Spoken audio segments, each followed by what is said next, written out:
सो hello everyone, army EME group C में आपकी काफ़ी सारी वैकेंसीज आउट हुई हैं। ये ग्रुप सी की ऑफलाइन वैकेंसीज हैं और 620 प्लस पोस्ट हैं कुछ आपकी।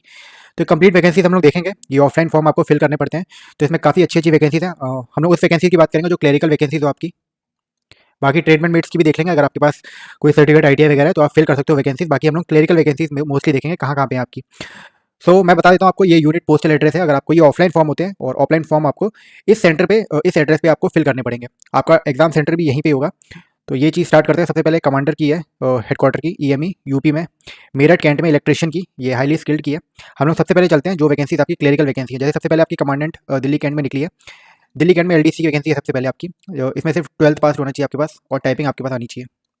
मैं ऐसी मोटा मोटा आपको क्वालिफिकेशन बताता हूँ। 11 वैकेंसी ओवरऑल एक्स सर्विसमैन वाले के लिए भी है और फिजिकली हैंडीकैप के लिए भी है। तो ये आप टोटल देख सकते हैं, 11 वैकेंसीज है। Commandant 505 army base workshop Delhi cantt की वैकेंसी है। उसके बाद हम लोग चलते हैं, ये ट्रेडमैन मेट की है, फायरमैन की है, फायरमैन वगैरह और ये सब में फिजिकल होता है आपका। तो ये आप देख सकते हैं, अगर आपके पास है क्वालिफिकेशन, मैं आपको लास्ट में क्वालिफिकेशन दिखा दूंगा इन सब की, तो आप फिल कर सकते हैं। अभी हम लोग मोस्टली क्लरिकल वैकेंसी देखेंगे, कहाँ कहाँ पे आपकी क्लरिकल वैकेंसी है अच्छी। उसके बाद एमपी में कमांडेंट आर्मी बेस वर्कशॉप में एलडीसी की वैकेंसी है, 11 वैकेंसी है आपकी। इसमें एक्स सर्विसमैन की भी है एक वैकेंसी। टोटल 11 वैकेंसी है आपकी जबलपुर एमपी में। तो आपको फॉर्म जो फिल करोगे आप इस एड्रेस पे फिल करोगे, है ना। एक पोस्ट के लिए एक, फॉर एग्जाम्पल अगर आप इस सेंटर में भर रहे हो तो आप सिर्फ एक पे के लिए फिल कर सकते हो, ठीक है। स्टोर कीपर की भी है इसमें वैकेंसी, तो सिर्फ आप एक ट्रेड के लिए भर सकते हो, या तो एलडीसी या स्टोर कीपर, एक उसमें एक सेंटर पे। अगर आपको दूसरे सेंटर में भरना है, जैसे फॉर एग्जांपल आप इसमें ही भर सकते हो एलडीसी की और इसमें ही भर सकते हो एलडीसी की, पर आप एक ही सेंटर में एलडीसी और स्टोर कीपर दोनों की नहीं भर सकते हो, ये नीचे लिख भी रखा है।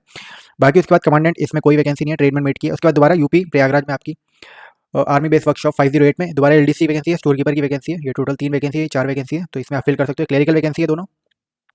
नीचे हम लोग क्वालिफिकेशन देख लेंगे, 12th पास है और टाइपिंग वगैरह आती है। स्टोर कीपर में टाइपिंग नहीं हुई।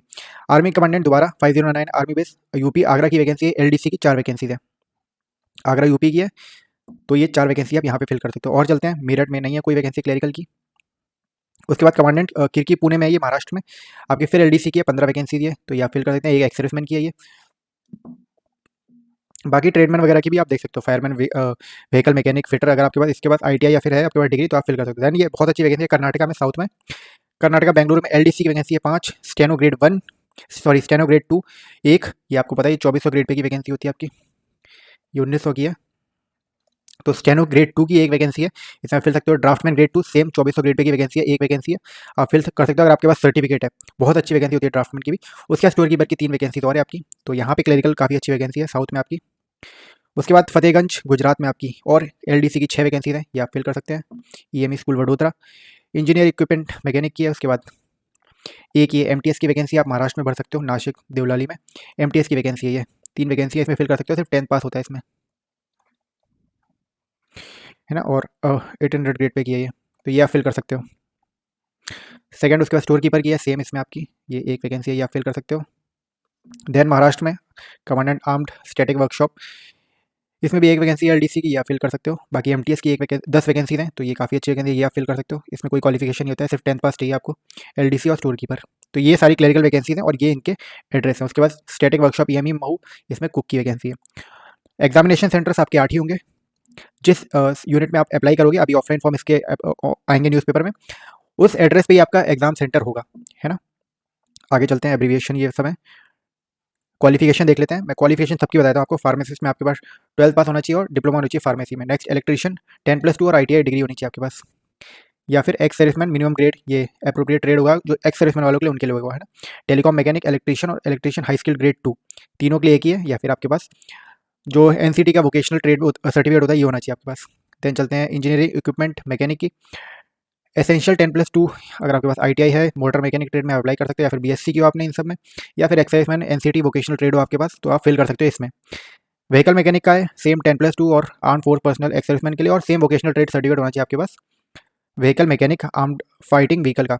फिर आर्मामेंट मैकेनिक का है, सेम 10+2 आईटीआई और फिर और करके, या फिर वोकेशनल ट्रेड सर्टिफिकेट आपके पास होना चाहिए। ड्राफ्टमैन ग्रेड 2, ये वैकेंसी आप भर सकते हो, ये 2400 ग्रेड पे की वैकेंसी होती है।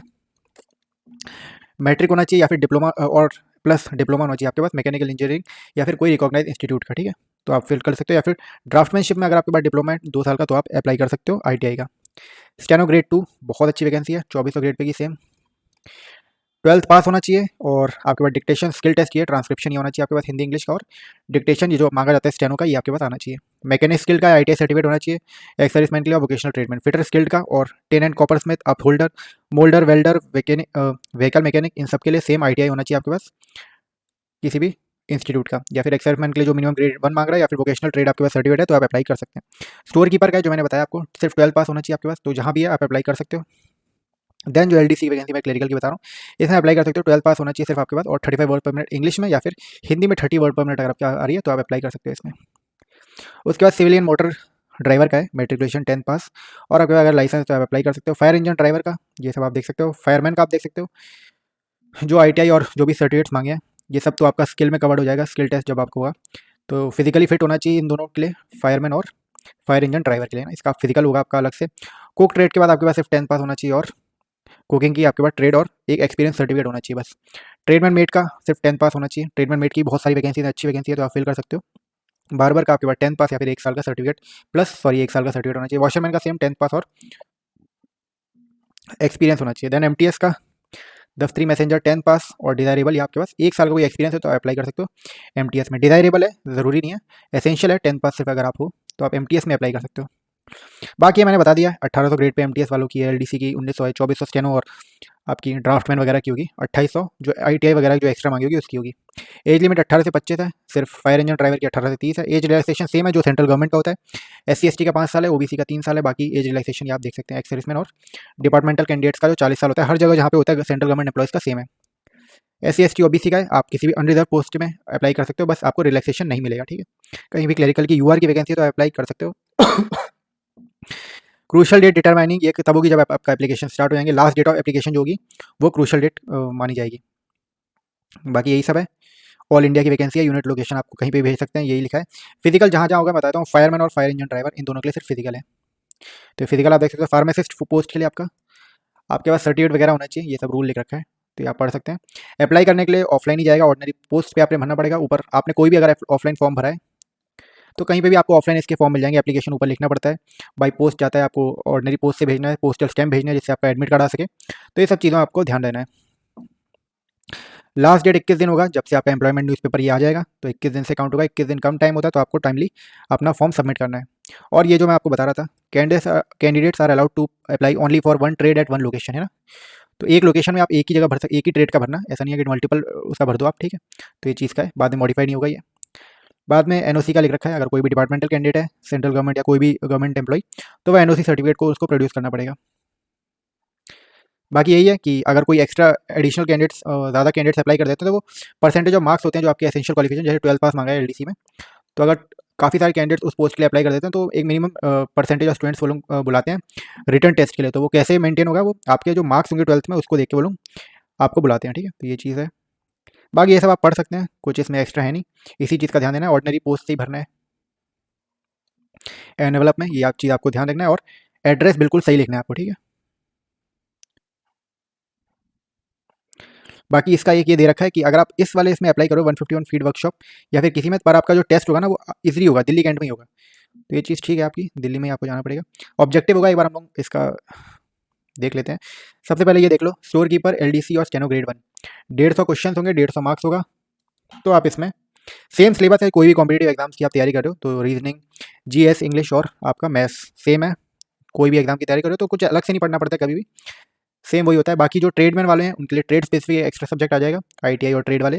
बाकी कुक बार्बर के लिए भी सेम ही है, लेवल थोड़ा कम होगा आपका, बाकी सेम है ना। वही रीजनिंग है, GS है आपकी, इंग्लिश और मैथ्स है, 150 और 150, तो कोई फ़र्क नहीं है। बस इसमें आपकी इंग्लिश एंड जो मैथ्स है वो ज़्यादा आएगी 50-50 की, बाकी GS और रीजनिंग आपकी 25-25 आएगी। तो अप्लाई कर सकते हो। आपको डेट एंड प्लेस आपको एडमिट कार्ड के थ्रू बताया जाएगा। रिटर्न टेस्ट होगा, जहाँ पे भी स्किल टेस्ट और फिजिकल टेस्ट होगा उसका उनका रिटर्न टेस्ट के बाद होगा, जैसे कि LDC और स्टेनो का स्किल टेस्ट आपका रिटर्न टेस्ट के बाद होगा। बाकी इसमें बताया कि 2 से 5 दिन आप लेके चलो कि ये कंप्लीट प्रोसेस होने में, ठीक है। तो आपको लॉजिंग और बोर्डिंग का आपको खुद अरेंजमेंट करना है, कुछ अलग से नहीं मिलता है, वो तो कहीं पे भी नहीं देते हैं। बाकी एडमिट कार्ड आपको कैरी करना है जब भी इसका एडमिट कार्ड रिलीज होगा, और ID प्रूफ ये सब आपको ले जाना है। तो ये सब आप कंप्लीट PDF पढ़ सकते हो, मैं डाल दूंगा इसको डिस्क्रिप्शन में, तो ये आप चेक कर लेना सब कुछ जो भी है। और कुछ एक्स्ट्रा इसमें दिया नहीं है। फॉर्मेट ऑफ सर्टिफिकेट जो सेंट्रल गवर्नमेंट के अप्लाई होते हैं वही अप्लाई करना, ठीक है। अगर आप OBC का अप्लाई कर रहे हो तो सेंट्रल गवर्नमेंट का ही होना चाहिए,